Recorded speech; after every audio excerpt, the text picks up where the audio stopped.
We're about to take you on a journey of an elevated Las Vegas lifestyle. Enjoy the ride. Take me to church, shout. Get the sign of your life. So you can shop and get now. Offer me that. Let me give you my life. Take me to church. Yo, boy, God. Get the sign of your life. I was hoping I see. So you can shop and get now. Offer me that. Let me give you my life. If I'm a pagan, do the time.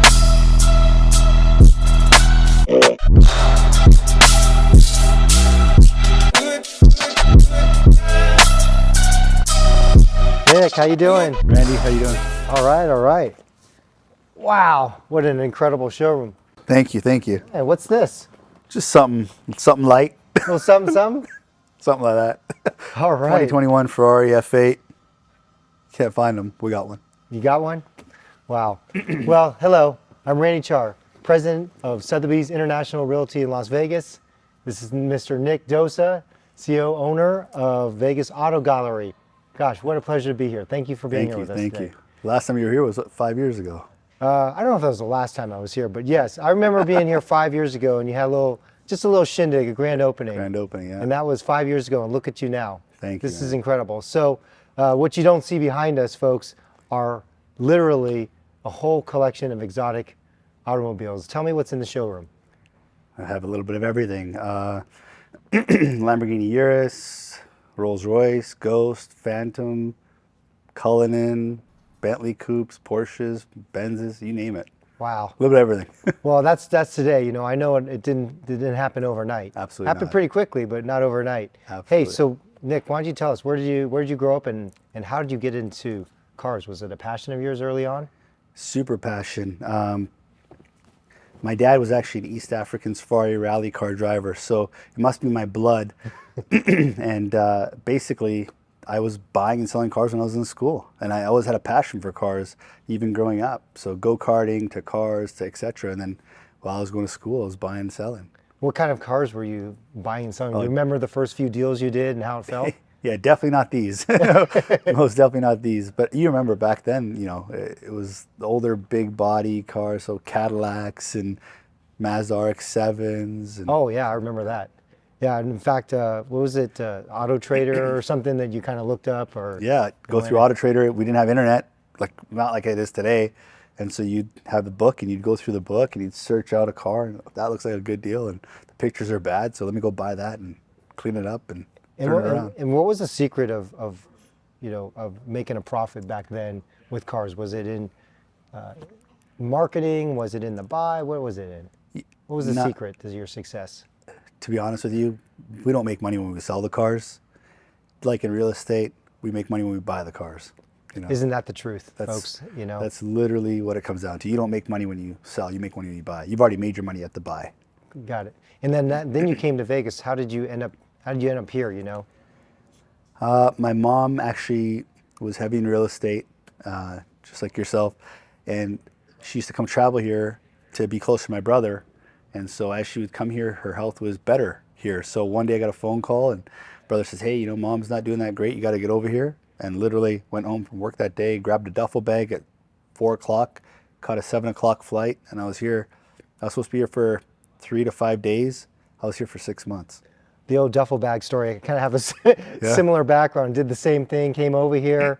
Kind of said, let's see what the real estate market's about. And what is it? 26 years later, Wow. we're here. So Your name is a staple in town. It's an honor to be sitting with you, of all, you know, truly. not at all. What you've accomplished in this business. Now you are the largest dealer of exotic cars in the city. Is that correct? Yeah, in Nevada. In Nevada. In Nevada. And we have how many showrooms? And We have 4 showrooms and then 1 outdoor building as well. got it. Now, this just didn't happen overnight. 5 years ago was your grand opening. How many cars did you start with then, and what was the vision at that time? I think we had 5 cars. 5 cars, and the vision was always to be bigger and get bigger. And even right now is not even a I would say I'm at a quarter of my vision right now. Is of that where right? we're going to be? Yeah. And where are we now? Give us an idea of scale, how many cars, volume, whatever. We carry about 180 cars to 200 cars right now, and it's all high dollar stuff, So anything from 50,000 and up at the other location, and then this location is pretty much anything 150 and up. Is the price point higher because a lot of the facilities or all the facilities indoor here? Yeah, indoors? climate controlled. It's better. These cars, sometimes you don't want them to sit outside, and like you're not going to go walk outside in 110 like it gets hot here in Vegas and say, oh, I'm going to go sit in this car and sit in that car. You'll burn your hands, whatever. It's uncomfortable. The whole experience gets really uncomfortable. So when you come into a climate controlled atmosphere and everything's clean and fresh and cool, it makes the process a lot easier. Eliminates half of that struggle. Yeah, absolutely. I mean, you said a really key word. It's about the experience, and I think whether you're selling cars or you're in any luxury goods, it's so much about it is the experience today, and it seems like you've really refined that in the car world. Absolutely, customer service is everything for us. So I pride myself on that. You can go to any dealership and buy a car, but your experience has to be what it is. And most people that are entrepreneurs or people that are buying these cars, these are not needs, these are wants. So people that are buying them, their time is money, and they got to be quick in and out. The process has to be streamlined. Got it. Got it. Now, before COVID, a couple of years before the pandemic, a couple of years ago, what was going on? And then when we kind of rolled into that pandemic, did it surprise you with the what happened in the car industry? Most definitely. No one could have expected what happened. The factory shutting down and not building cars anymore, it just changed the whole dynamic of the business. Right. We almost had to relearn the business in a sense because the shortage of products, supply and demand. If you had it, you were selling it. If you didn't have it, you can't sell off empty shelves, Randy. You got to have product. Now, it used to be the notion that if you bought a car or an exotic car, that the minute you drove it off the lot, it would depreciate 15%, and so it was just part of the what you dealt with in cars, and then all of a sudden there was a different dynamic. You want to tell us what happened and why that was? People would buy cars and you drive it off the lot and you're like, I got that car, and now you're making 15% to completely flip on its head, from what it was to what it is. You have such a good time. All right. Oh, nice. Thank you. You're welcome. Thank you. You're welcome. So Nick, I would imagine you're even particular with your coffee brand. You got I am. Dutch Brothers, and what is this concoction that you that you like? What's his favorite? So if you want to know how to impress This is my Nick, coffee. This is what I start my day with. Coffee, oat milk, 1 pump of hazelnut. well, cheers. Cheers. This thing will be like, I'll have to peel me off the ceiling if I drink half of this thing. By the way, I'm a big Starbucks fan, but after I started this, we're hooked. It's really hard. It's really hard to not switch. This is it. All right. Okay. Well, let's continue. So share with me what's trending in car purchases in your world. Right now, as we go into the end of the year, the Section 179 comes into play, write-offs, etc. So a lot of the cars that are over 6,000 pounds. So explain this a little bit more for maybe some of the consumers that are not unfamiliar with this rule. Basically, you can write off a car depending on how you have your accountant or whatever. I can't give you tax advice, however, but there's a way to write off a vehicle if it's over 6,000 pounds. And a lot of vehicles that are SUVs qualify for that. Right. Now, obviously, I see some Range Rovers. Those are probably over 6,000 pounds. The Urus. The Urus is over 6,000 pounds? Yeah. See, they probably surprise you folks a lot when you look at a car, it's like sporty and exotic. You're like, that can't weigh 6,000. That can't be a hefty car. Yeah, I know. And then it does. The Cullinan qualifies, the Rolls-Royce Cullinan. The new Hummer is actually 10,000 pounds. Don't quote me on it, but it's pretty close to that. 10,000 pound car. Yeah. Wow. And then what are some of the lighter cars that would you say? I mean, the sports cars, the small Mercedes and stuff like that, they're a lot lighter. But they don't qualify. People that come in now at the end of the year, they're buying the G-Wagons, etc. That's the write-off. Right. Now, most of the cars that you talked about are gas. Yeah. Yeah. What's your feeling about the electric cars and the movement there? I mean, I think I saw Taycan Turbo S over there. Yeah, we have quite a few Taycans. They're a great seller for us, actually. And the Taycan is all electric. The Tesla's all electric. Those cars are great. It takes a certain person to be able to drive that. It's a learning curve. But hey, listen, like with anything, people that try it, they either are hooked on it or they just they don't want to do it. I think eventually we're all going to be all electric at some capacity. All the new brands, like we're a Lotus dealer. Some of the new Lotus product that's coming out is so mind blowing. It's going to I think it's really going to reshape that electric market as well. All right. Well, tell us about this beauty behind us. This is a 2021 Ferrari F8. It was a trade-in from a customer, and it's really rare actually. It's white on red, hard to find. And as you know, these cars, the MSRP is only like 340,000. They range, right? 320, 340, 360, and they go up to 400. But these cars you can't get them, so they're going over MSRP. And this is one of those cars that if you want it, you gotta pay to play. How much was this car going for? 450. 450 over. Yeah. 450 over, 450,000. So about 150 over. About 150 over. About 100 to 150 over. Now this is not totally unusual for a Ferrari, right? I mean, when you buy a Ferrari, if you're fortunate enough to get one at MSRP, it's like buying a Rolex, right? Pretty much. At face value, Yeah. would that be a fair analogy? Safe to say, yeah. Safe to say. After COVID, for sure. After COVID, for sure. After COVID. Yeah. Now, just general performance of this car. What's special about it in your opinion?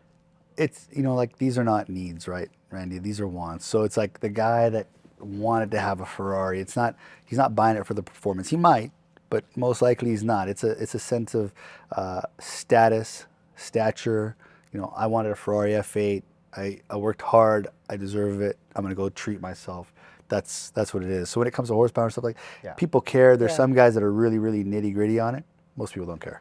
So let's talk about that. When your client comes in and they're looking around the showroom and they're not positive that they want a Ferrari, what determines which car that they kind of lean toward? Let's just say it's a sports car as an example. I mean, there's a lot of choices out there in Ferrari, but there's a lot of choices of other brands. Of course.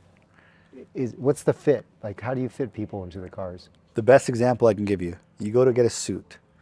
You're gonna get tailored for that suit, right? They're gonna say, hey, listen, do you bend down at work? Do you walk a lot? Do you raise your arms? Okay, cool. You need material here. You need this. You need that. They tailor you, and the suit fits you.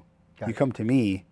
That's my expertise. I'll tailor you into a car. I'll fit. You're 6'4". Well, Randy, you're not going to fit in that car, but you'll fit in this car, this car, and this car. Okay, perfect. Now you got long arms. Perfect. This car's not going to work for you, but this car will work because the steering wheel goes further back. Some of them don't. So little things like that. But we have to learn that on the fly because they're always making new cars. It's great. I never thought it would be such a huge advantage not to be 6'4". So now I got another reason to be proud of being my height. You Because fit in almost everything. I can go with anything, right? Yeah. You're never going to tell me you can't fit in that car. Nope. Unless it's a go-kart, but I could probably fit in that too. But I'll tell you, you're too small for a Hummer. Or I may not. Maybe I drive around and you look like sit I'm over hey, look at big guy here. Exactly, right? Got it. So let's talk about some of the cars that are here or that are kind of staples in your and maybe start with the Ferrari lineup. Share with us kind of some of the Ferraris that you might carry here from time to time. See, Randy, for me, I try to get stuff that you can't get. And that's kind of what makes it unique, right? So if a new car comes out, a new Ferrari, for example, I'll try and get my hands on one, and I always do. I have orders all over the place, and I get them. SF90, we had one of the first ones sold right away. Nice they're still trying to get it at the Ferrari store. We've already sold 2 of them at that point. Oh, wow. So as they come in, it's supply and demand. The new G Squared, the G-Wagon that just came out, the 4x4 version, that car, sold a couple of those already too. They're still going 150 over MSRP. Right. Dealers can't even get them yet, and I've already sold 2 of them. And for a moment, like the Mercedes, right? The G-Wagon is obviously a very highly sought after car, but many people take that car and they modify them or they enhance them, accessorize them, whatever. What part of your business do you just buy and sell exotic cars, or is there more to the business here than? We buy and sell, and as we grew with the business, I grew with my customers. My customers said, hey, well, I want to add wheels. I want to add this. I want to add that. So it only made sense to start bringing stuff in-house because as you're subbing it out, I don't have control over that timeline. I don't have control over the quality control. And for me, I'm a neurotic person. It has to be perfect, and my customers expect that from me because if they're spending money with me, they're expecting only the best. So that being said, I had to bring most of that stuff in house. Now I'm able to do wheels, tint, wraps, etc., and any accessory for that matter. I have 2 full service departments, one at this location and one at Sahara. Well, I can imagine, especially with this customer, you know, they trust you, course. right, with a pretty major purchase. They don't want to trust you with your major purchase, and then they have to worry about driving it down the street Yeah. to get things taken care of. No. Right? So And people that buy stuff like this, they always want to add your own sauce to it. You know, you want to do something just to make it unique and make it your own. Right. So that's almost every car. It needs a little something. well, a little something over there. I remember seeing that you drive up in that a couple weeks ago. It was, the green. I can see it. It's the green. The green Urus. The green Urus. Talk to us about. I mean, I see 3 or 4 of them out there. Is Lamborghini? Is this a hot car right now? It's a hot car. Like I said, December is always a good time for SUVs, so I stock up on them. But that's a car that's hard to find right now. You can't get one new. There's a waiting list. I think they're sold out for 18 months. Okay. I think we have 8 of them in stock right now. Different colors, different size, basically. Interior color combinations. And I only pick the best. I hand pick what I think will sell. That's a green pearl capsule, for example. So it's the highest model you can get for the Urus. And that car, at the height, I think you mentioned was north of 400,000. Yep. But right now in the showroom, it's 320. 320. So 320. We have some as low as 270. I have some as low as 250.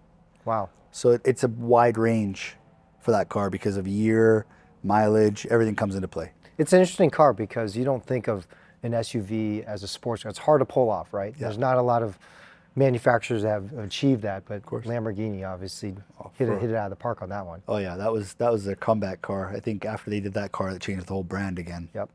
Now, obviously, one of the more popular SUVs, while we're on SUVs, is the Range Rover. I see you have a couple new ones there.